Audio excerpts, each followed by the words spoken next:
Yes पहले हमने इसकी अंडरस्टैंडिंग ले ली है कि लोकलाइज अप्रोचेस क्या होती हैं और नेटवर्क अप्रोचेस क्या होती हैं। ठीक है, तो अभी हम लेते हैं पर्सपेक्टिव में से emerging perspective and method and advance कि इमर्जिंग मेथड्स में से नए नए मेथड्स कैसे हैं और कैसे कंडक्ट किए जाते हैं। ठीक है, इनमें रिसर्च मेथडोलॉजी क्या है। ठीक है, आज लार्ज स्केल नेटवर्क साइंसेज में से लार्ज स्केल नेटवर्क्स में से सिर्फ मैं ट्रिपल नेटवर्क को यहाँ एग्जांपल्स में ले रहा हूँ, यानी ब्रेन के अंदर 7 नेटवर्क्स हैं तो उनमें से क्या ले रहा हूँ मैं 3 नेटवर्क्स ले रहा हूँ, उनकी एग्जांपल दूंगा यहाँ, उसी को हम डिस्कस करेंगे। उसको ट्रिपल नेटवर्क कहते हैं। उसमें कौन कौन से नेटवर्क हैं वो डिस्कस करते हैं, कौन कौन सी रिसर्च मेथडोलॉजी फॉलो करते हैं वो हम लोग यहाँ से देखते हैं। ठीक है, discovery of the task positive and negative network, default mode network and serial network. ये डिस्कवरी जो की गई थी कि नेटवर्क कैसे डिस्कवर हुए, नेटवर्क डिस्कवर हुए थे, ये मेथडोलॉजी है बेसिकली। ये ऐसे हुआ था कि मैं क्लास में खड़ा हूँ, बोल रहा हूँ, this is the intellectual task है ना, आप डिलीवर कर रहा हूँ लेक्चर को ना, एक मैं टास्क कर रहा हूँ।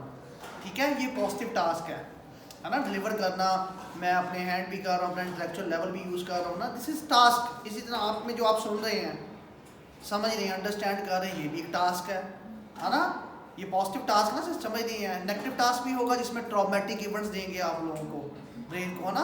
पॉजिटिव टास्क का मतलब होता है कॉग्निटिव लेवल चेक करना, सिंपल सा टास्क बना के।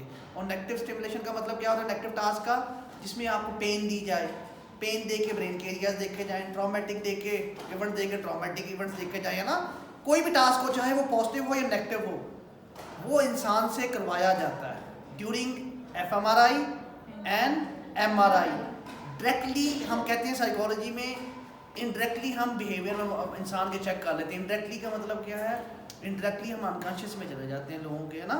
एक वर्ड्स को दिखाया, एक पिक्स दिखाई TAT की या STB की पिक्स बनवाई, तो उसके बाद उसकी इंटरप्रिटेशन की कहा कि हमने अनकॉन्शियस में से उसकी इन्फॉर्मेशन को निकाल दिया, ऐसे ही कहते हैं ना इनडायरेक्टली। तो यहाँ इनडायरेक्टली जाने की ज़रूरत ही नहीं है और उसमें एरर ऑफ द चांस ज़्यादा है ना। तो यहाँ हम डायरेक्टली मेजर कर लेते हैं चीज़ों को। इसमें 2 मेथड होते हैं, डायरेक्टली एंड इनडायरेक्टली। टोटली थोड़े से साइकोलॉजी के मेथड से डिफरेंट है जिससे ब्रेन डिस्कवर हुआ। ठीक है, मैं कोई टास्क आता हूँ, इंटेलेक्चुअल टास्क। ठीक है, इस इंटेलेक्चुअल टास्क के अंदर क्या करूँगा, फॉर एग्जांपल 2 वर्ड्स हैं, क्रिसमस एंड स्नो, 2 वर्ड्स हैं, मुझे प्रेजेंट किए जाते हैं एफएमआरआई में। मेरी VRP आंखों पे लगी होती है। एफएमआरआई में आप हिल नहीं सकते, ठीक है, मूव नहीं कर सकते, कुछ भी नहीं कर सकते, सिर्फ आप देख के इमेजिन कर रहे होते हैं। मैं कहता हूँ 2 वर्ड्स में आपने इमेजिन करना है, एसोसिएशन है या नहीं है। आप सिर्फ देखते हैं, आप दिमाग को कहते हैं हाँ। अब देखने पर क्या हो रहा है, आपका ब्रेन का एरिया एक्टिव होगा जो एसोसिएशन में ढूंढता है ना, नेगेटिव या पॉजिटिव। फिर उसके अंदर 2 तरह की सिमुलेशन थी, एक नेगेटिव सिमुलेशन थी वर्ड्स की, एक पॉजिटिव थी, है ना। नेगेटिव चीज़ों को देखेंगे तो ब्रेन का एरिया क्या देखेगा, नेगेटिव चीज़ों का ब्रेन का एरिया एक्टिव हो जाएगा। पॉजिटिव दिखाएंगे तो पॉजिटिव एक्टिव हो जाएगा। ये है डायरेक्ट मेथड। ठीक है, डायरेक्टली ब्रेन चेक कर, कॉग्निटिव उसको टास्क करवाएंगे। ये कॉग्निटिव टास्क था, जब भी वो एसोसिएशन ढूंढेगा इन दोनों में, जब वो सोचेगा दोनों में डिफरेंस है, सोचेगा तो क्या हो जाएगा, ये कॉग्निटिव टास्क है ना। तो कॉग्निटिव टास्क में कौन सा एरिया एक्टिव होगा, डेफिनेटली ये सिमेंटिक मेमोरी जो होती है ना आपकी, ये सिमेंटिक मेमोरी जो होती है एक्चुअली सेरिबेलम में होती है। इसमें जब भी 2 चीज़ों में एसोसिएशन ढूंढे, 2 चीज़ों को मैच करें या डिसमैच करें, तो क्या निकलती है उसमें, आपका सिमेंटिक एरिया होता है ना। सिमेंटिक एरिया इसे कहते हैं बेसिकली। ये टास्क की मदद से पता चला। और ये किसका एरिया है, सिमेंटिक मेमोरी को मेजर करने का। तो यहाँ मैपिंग बन गई इसकी। अब ये किस नेटवर्क के अंडर आता है वो पढ़ते हैं हम लोग डिटेल में। इस तरह ब्रेन के एरिया डिस्कवर किया गया, हर उसका फंक्शन, फिर उसको जिन जिन का फंक्शन सिमिलर था जिन एरियाज का, उनको एक नेटवर्क का नाम दिया गया। जैसा कि एक नेटवर्क का नाम है डिफॉल्ट मोड नेटवर्क, फिर दूसरा नेटवर्क जो काम कर रहा था नेगेटिव के ऊपर, उसका नाम दिया गया। फिर तीसरा जो एग्जेक्टिव फंक्शनिंग को कर रहा था सारी ब्रेन के एरिया, वो एग्जेक्टिव के नाम से जानेंगे। जो डिफॉल्ट मोड जो है, जब रेस्ट कंडीशन में थे, जो रेस्ट कंडीशन में एरियाज एक्टिव या डीएक्टिव होते थे, उनका एक नेटवर्क बना दिया गया, है ना। इस तरह ब्रेन की सिंक्रोनाइज उसको किया गया, है ना। तो किस टास्क के ऊपर, मेथडोलॉजी के ऊपर, डायरेक्ट इनडायरेक्ट। मैंने अभी आपको डायरेक्ट मेथड उठाया। इनडायरेक्ट मेथड क्या होगा, इनडायरेक्ट मेथड ये है कि मैं, आप मुझे पिक्स दिखाएं एफएमआरआई में हो, किसी में भी किसी की भी तस्वीर हो, आप कहें कि वो जो आपको तस्वीर नज़र आ रही है, आपने वो तस्वीर नहीं बतानी, आपने झूठ बोलना है ना। तस्वीर और है, आपने जो तस्वीर भी दिखाई जाती है उसका अपोजिट बोलना है। जानबूझ के झूठ बोल रहे हैं, जब आप एफएमआरआई में सोचते हैं कि ये मैंने तस्वीर का नाम ये बताना है, ये है, बट बताना चाहिए। जब भी आप अनकॉन्शियसली झूठ बोलने की कोशिश करते हैं तो ब्रेन का एरिया एक्टिव हुआ, इनडायरेक्टली आपने झूठ का एरिया, कॉन्शियस एरिया डिस्कवर कर लिया, है ना।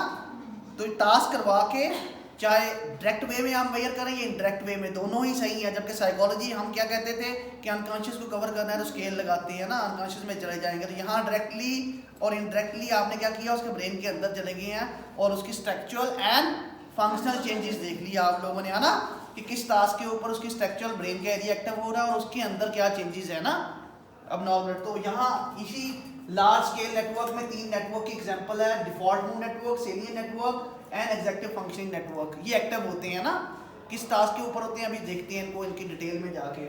Understanding dynamic interaction crucial for the psychopathology. इनकी जो इंटरेक्शन होती है 3 ब्रेन नेटवर्क्स की, इनकी डेफिशिएंसी होती है इनके अंदर, ठीक है। अगर डेफिशिएंसी आ जाए, इन अलाइनमेंट हो जाए, है ना, तो कोई प्रॉब्लम होता है साइकोलॉजिकली, वो बहुत डिटेल में हम आगे पढ़ते हैं।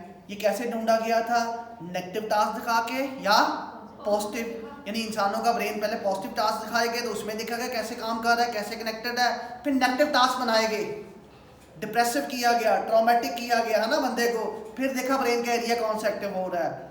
समझ आइए आपको, इनकी अलाइनमेंट में जहां प्रॉब्लम होता है तीनों नेटवर्क्स की, तो साइकोपैथोलॉजी होती है। ये ट्रिपल नेटवर्क एंड साइकोपैथोलॉजी में भी 7 नेटवर्क नहीं बता रहा ना, आराम आराम से चलते हैं, ठीक है। तो ये थी advance approaches. In advance approaches को एनालाइज करने के लिए कौन सी एक थ्योरी यूज की जाती है, ये एक इलेक्ट्रिकल सॉफ्टवेयर इंजीनियर्स की थ्योरी होती है, इसे ग्राफ थ्योरी कहते हैं ना। ग्राफ थ्योरी ये करती है कि जो कनेक्शंस हैं, ये जो कनेक्शंस देख रहे हैं ये वाले, इन कनेक्शन के थ्रू ग्राफ थ्योरी ये बताती है कि चीज़ें जो होती हैं लिंक होती हैं आपस में, और कोई चीज़ें बहुत इंपॉर्टेंट होती हैं, कोई वे होते हैं, कुछ ये समझ लें कि रेलवे स्टेशन है, यहाँ से पिंडी से आपने लाहौर जाना है, ये मेन स्टेशन कौन कौन सी है, पिंडी एंड लाहौर, ये दोनों मेन है ना।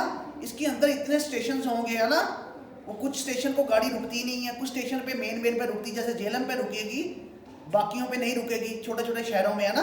तो इसका मतलब है कुछ बहुत इंपॉर्टेंट है, कुछ उससे थोड़ा से सब इंपॉर्टेंट है ना, बीच में इंपॉर्टेंट है, कुछ इंपॉर्टेंट ही नहीं है। बट जो रेल गुजर रही है, चाहे इंपॉर्टेंट है या नहीं है, पटरी वो भी इंपॉर्टेंट है, वो इंफॉर्मेशन। तो ये जो पूरी हायरार्की बनी है आपकी रेल की, मेन स्टेशन से यहाँ तक, इसको ग्राफ थ्योरी के थ्रू एक्सप्लेन किया जाता है कि यहाँ से पिंडी से गाड़ी चलनी है, अगर गाड़ी टाइम पे लाहौर ना पहुँचे तो तब भी प्रॉब्लम है, अगर टाइम से पहले पहुँच जाए तब भी कोई प्रॉब्लम है, किसी को नुकसान दे सकती है ना, और गाड़ी खराब हो जाए स्टेशन के ऊपर तब भी प्रॉब्लम है। यानी कई लेवल्स के ऊपर हम देखेंगे, कई स्टेशन ऐसे हो जहाँ फैसिलिटीज़ ना हो, गाड़ी वहाँ खराब हो जाए तो तब भी प्रॉब्लम है ना, छोटे स्टेशन पे। तो वो ये पढ़ते हैं, ये ग्राफ थ्योरी है, एक ग्राफ थ्योरी में एक्सप्लेन करेंगे कि नोड क्या होते हैं, एज क्या होते हैं आगे जाके, है ना। तो इनको जो इंटरप्रेट किया गया है कनेक्टम थ्योरी के अंदर, वो किसके थ्रू किया गया है, ग्राफ थ्योरी के थ्रू किया गया है। क्लियर। आइडेंटिफाई डिसफंक्शन सब system in the psychiatric and neurological disorder, जो भी अब नॉर्मल पाथवे है चाहे नॉर्मल पाथवे है, वो किसके थ्रू किया गया है बेटा, वो बेसिकली ये ग्राफ थ्योरी जो है ना, इसको मैं भी बताता हूँ ग्राफ थ्योरी क्या होती है आगे आके ना, ठीक है। इन्हीं के थ्रू आइडेंटिफाई किया गया है, इसके अंदर सारे की सारी information. Ongoing challenges, task based studies में be miss the critical features. अब यहाँ ऑनगोइंग चैलेंजेस, इन मेथोडोलॉजी के अंदर कुछ प्रॉब्लम्स हैं, डेफिनेटली हर मेथोडोलॉजी में प्रॉब्लम्स होता है ना, एफएमआरआई स्टडी के अंदर कुछ प्रॉब्लम्स हैं। क्या कर रहे हैं ये, टास्क बेस्ड स्टडीज में भी मिस द क्रिटिकल फीचर्स। ये कह रहा है कि जब आप टास्क बनाते हैं, चाहे वो पॉजिटिव है नेगेटिव है, जिसमें ब्रेन एक्टिव करते हैं ना, वो क्वेश्चनेबल हो सकता है कि वाकई उसका वो रिलेटेड था, ब्रेन एरिया उससे रिलेटेड था, क्या वो वाकई टास्क कर रहा था, सोच रहा था या नहीं सोच रहा था, ये तो नहीं पता। कुछ क्वेश्चन होते हैं, हर मेथोडोलॉजी में क्वेश्चंस अराइज होते हैं ना, तो इनके ऊपर भी क्वेश्चंस हैं। ये बाइसनेस को कम करने के लिए, वो भी हम डिटेल में पढ़ेंगे। और क्या होगा, alternative method need to the comprehensively brain dysfunctioning assessment. इसके अलावा ये जो ग्राफ थ्योरी हम पढ़ रहे हैं, इसके अलावा भी तो और मेथड हो सकते हैं, सफिशिएंट मेथड्स।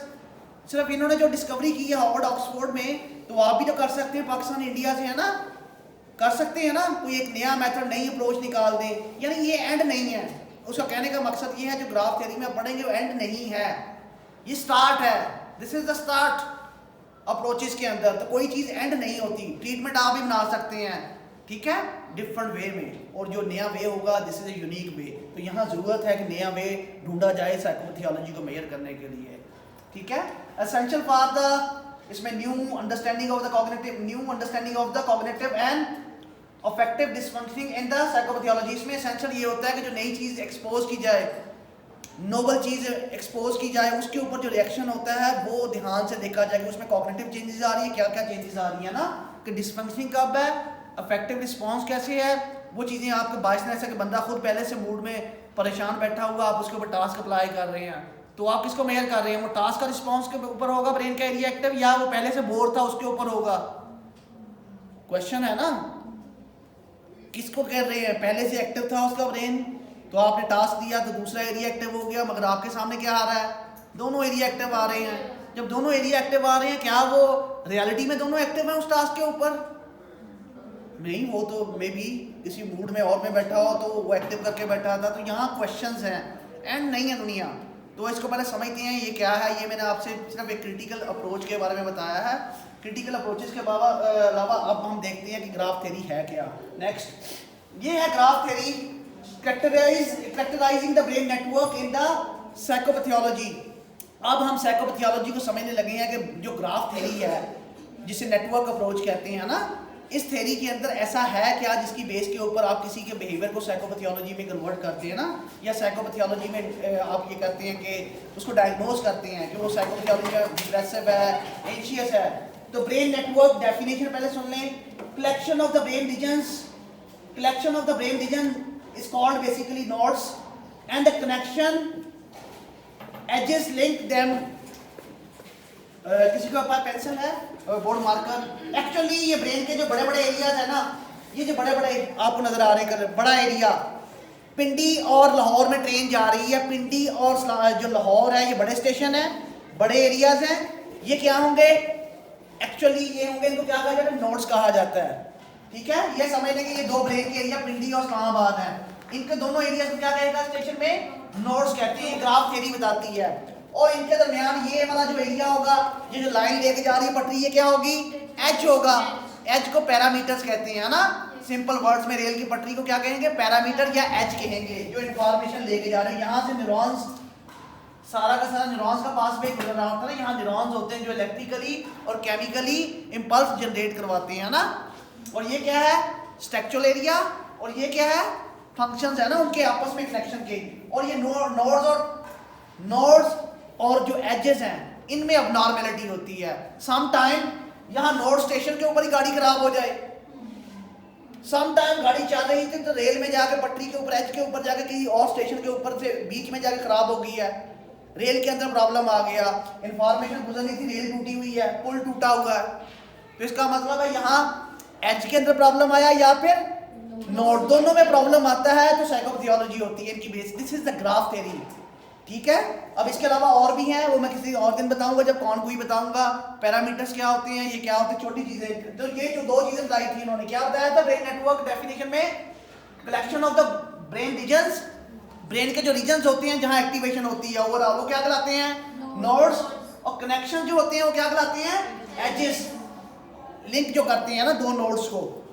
ठीक है, defined by the structural DTI और फंक्शनल एफएमआरआई कनेक्टिविटी।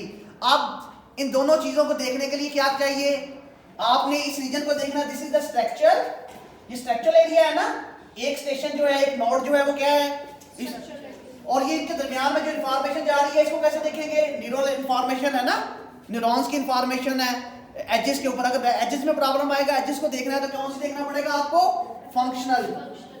अब समझ आया फंक्शनल और स्ट्रक्चरल क्यों जरूरी है, पूरी की पूरी थ्योरी। एजेस में जब भी, नोड्स में जब भी प्रॉब्लम आएगा, इसको देखना है तो कौन सी आपने यूज करनी है, स्ट्रक्चरल अप्रोच। और जब उनके दरमियान में जो वो है कनेक्शंस हैं या एजेस हैं, उनमें जब आपको प्रॉब्लम आएगी तो वो क्या होगा, फंक्शंस। अब इस फंक्शन को देखने के लिए एक लेटेस्ट अप्रोच है डीटीआई, स्ट्रक्चरल अप्रोच का डीटीआई एक स्कैनर है एमआरआई के अंदर, बहुत ही, इसे कहते हैं डीटीआई को कहते हैं डिफ्यूजन टेंसर इमेजिंग टेक्निक। ये क्या बताती है, न्यूरॉन्स के पाथवे बताती है, इंफॉर्मेशन कहाँ से कहाँ तक जा रही है, बकायदा पिक्स बना के। ये जो आपको पिक्स है ना, ये नजर नहीं आती, बल्कि आपको क्या आता है, न्यूरॉन्स की इंफॉर्मेशन बनते हुए नजर आती है, कहाँ से कहाँ तक जा रही है ना। ये जो पाथवे बनाती है, ये कौन सी टेक्निक बनाती है, स्कैनर है एमआरआई के अंदर। एमआरआई में कई स्कैनर होते हैं, T1 T2 फ्लेयर होता है, ठीक है, WT होता है, वेट टेंसर कहते हैं, DTI है, ये कौन सा है, बेसिकली डिफ्यूजन टेंसर इमेजिंग। और ये कब यूज होता है, जब भी आपने दो न्यूरॉन्स की मॉलिक्यूल जो एक्टिविटीज हैं उनको देखना हो, तो ये है ना, ये बहुत एडवांस है, इसके अंदर स्ट्रक्चर भी है और फंक्शन को देखने के लिए, स्ट्रक्चर को देखने के लिए ये चेक होगा और फंक्शन को देखने के लिए क्या होगा, fMRI। और ये MRI के अंदर होता है, MRI के अंदर, ये याद रखिएगा एडवांस स्कैनर है ना, ये समझ लें कि MRI fMRI ही यूज हो रही है, मगर उनमें स्कैनर्स हैं बहुत ही ज्यादा पिक्स को, ये समझ लें स्कैनर इस तरह के माइक्रोस्कोप है ना, आपने चांद देखना है पाकिस्तान से, एक आपके पास स्कैनर था, माइक्रोस्कोप छोटा था, छोटी चीजें रेजोल्यूशन में देता था, फिर दूसरा बना, फिर तीसरा बना, फिर चौथा बना ना, फिर एक ऐसा स्कैनर बना उसकी अर्थ पे जाकर सरफेस को देख सकता है ना जाके। तो ब्रेन के अंदर भी तो ऐसा ही है, ब्रेन के अंदर भी स्कैनिंग से देख रहे हैं ना, अब ये समझ ले दिमाग में घुस तो नहीं सकते, बाहर से पिक्स ले रहे हैं ना उसकी, तो ये पिक्स लेने के लिए क्या होते हैं, स्कैनर्स होते हैं। कहाँ होते हैं, MRI या fMRI में, है ना। तो फंक्शनल, अब ये क्या है दूसरा, एपरेंट नोड्स। नोड्स में मैंने आपको बताया था प्रॉब्लम होती है, जब भी नोड्स में प्रॉब्लम होगा तो क्या होगा, नोड्स क्या होते हैं, स्ट्रक्चरल एरिया होता है ना, ये जो दो नोड्स हैं लाहौर और पिंडी के दरमियान मेन शहरों को नोड्स कहते हैं ना, इनमें जब प्रॉब्लम आएगी तो कौन कौन सा डिसऑर्डर होगा और क्या प्रॉब्लम आएगी, है ना। जब नोड्स में प्रॉब्लम होगी, स्ट्रक्चरल एरिया के अंदर प्रॉब्लम होगी, तो क्या होगी, nodes functioning determined by the intrinsic and, intrinsic का मतलब क्या है और एक्सट्रिंसिक का मतलब क्या है, कि दो तरह की इंटरवेंशंस होंगी ना, यानी कि ब्रेन के अंदर पता चलना चाहिए आप लोगों को, nodes functioning determined by the intrinsic property. Intrinsic property क्या है, ब्रेन के अंदर जो है ना, फंक्शंस के अंदर कुछ प्रॉपर्टी चल रही होती है एक ब्रेन के इस एरिया में, और एक्सटेंसिंग क्या होगी, ये वाला एरिया, है ना, इनके अंदर इंफॉर्मेशन पे प्रॉब्लम होगा, तो इसे क्या कहेंगे, एक्सटेंसिंग। इसको क्या कहेंगे, इसके अंदर देखें पूरी पूरी फिजिक्स के रूल्स होंगे, अभी पढ़ेंगे हम लोग। इलेक्ट्रिकल इंपल्स जा रही है, आप लोगों ने कंप्यूटर में सर्किट देखा है ना, तो फिजिक्स के रूल होते हैं, ब्रेन के जो पार्ट्स होते हैं, बेसिकली पीसी के जो सबज कलर में अगर आप देखें तो पीसी को खोल के, तो उनमें वायर कनेक्ट होती हैं, है ना। वायर में अगर प्रॉब्लम आएगा तो क्या होगा, एक्सटेंसिक होगा। अगर किसी उसके मेन सीपीयू में या आईसीयू में ब्रेन के एक एरिया में प्रॉब्लम आएगा तो क्या होगा, इंट्रिंसिक होगा ना। तो हम देखते हैं, तो बहुत डिटेल में देखेंगे।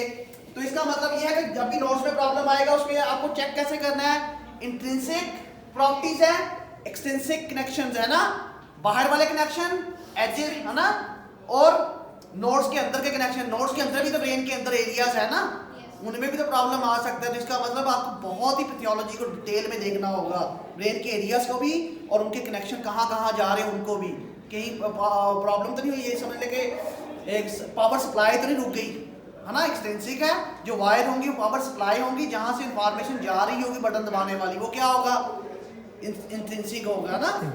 तो आज abnormality in the multiple network nodes across the lobes and psychopathology, यानी कि ये नोड्स जो बने हुए हैं डिफरेंट लोब्स के रेफरेंस से बनाए जाएंगे। लोब्स पढ़िए आपने, फ्रंटल लोब अभी पढ़ेंगे हम लोग बहुत डिटेल में, है ना।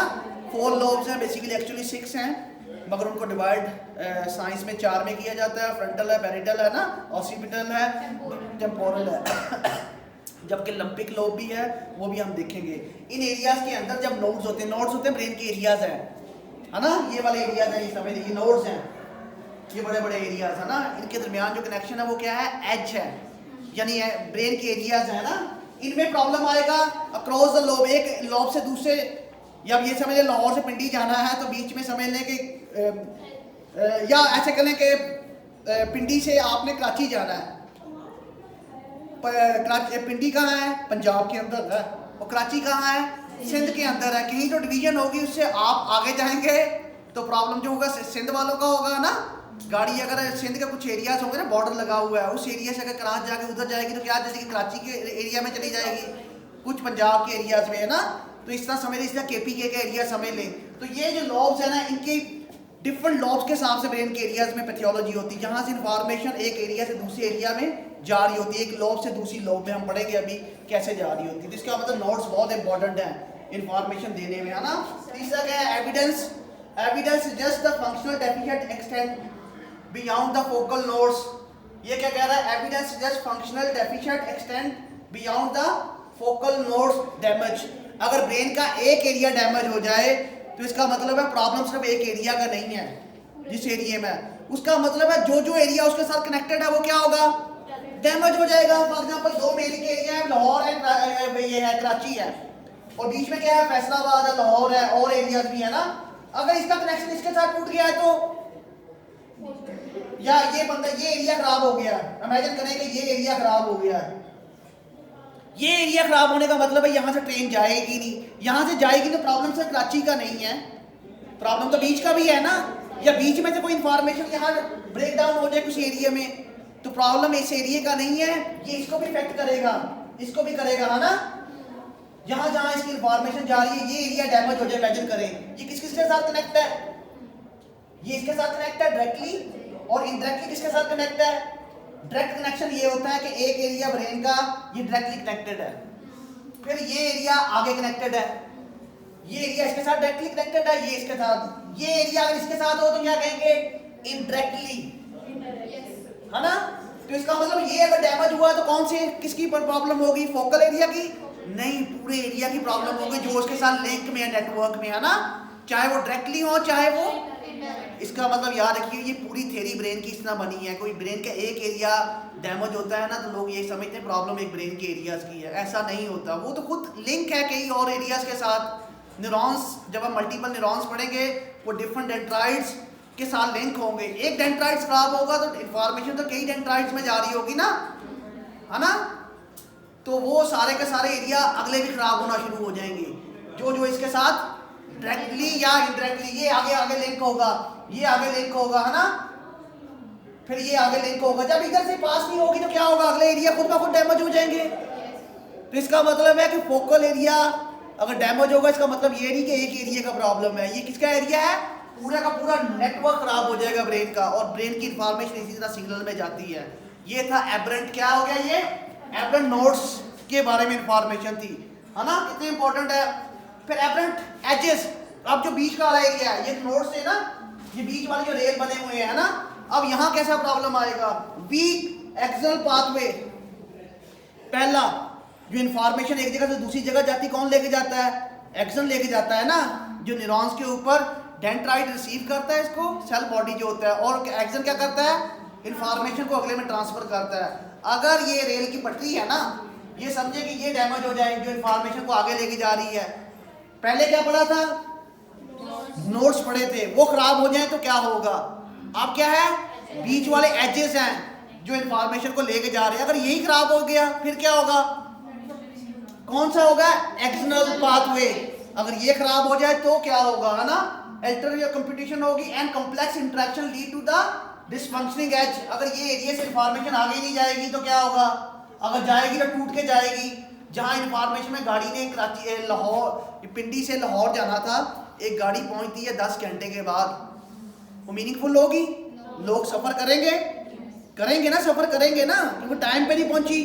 तो यहाँ से न्यूरॉन से एक इंफॉर्मेशन चंद सेकंड का लेट भी हो जाए, चंद सेकंड लेट हो जाए, स्लो हो गई ना, स्लो हो गई तब भी प्रॉब्लम है, और ज्यादा तेज चली तो तब भी प्रॉब्लम है। तो अब यहाँ क्या हो रहा है कि यहाँ प्रॉब्लम है कि ये जो बीच वाला रास्ता है ना, एजेस है, यहाँ इंफॉर्मेशन क्या हो गया है, इंटरप्ट हो गई है, या इंटरप्ट हो गई है या ज़्यादा सिमुलेशन हो गई है, वो यहाँ बता रहा है। तो क्या होगा, पूरी की पूरी ब्रेन की कंपटीशन जो होगी ना, कंपटीशन जो ब्रेन का एरिया होगा वो खराब हो जाएगी, मैथ खराब हो जाएगी ना।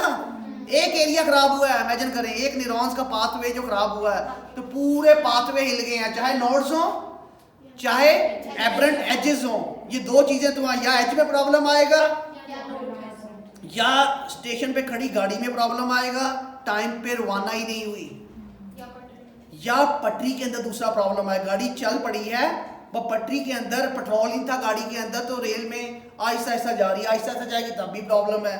ये किसकी इंडिकेशंस हैं, साइकोपैथोलॉजी की इंडिकेशंस हैं। ये कैसे मेजर करते हैं हम लोग, थ्रू एफएमआरआई, डीटीआई जो स्कैनर एमआरआई के अंदर है ना।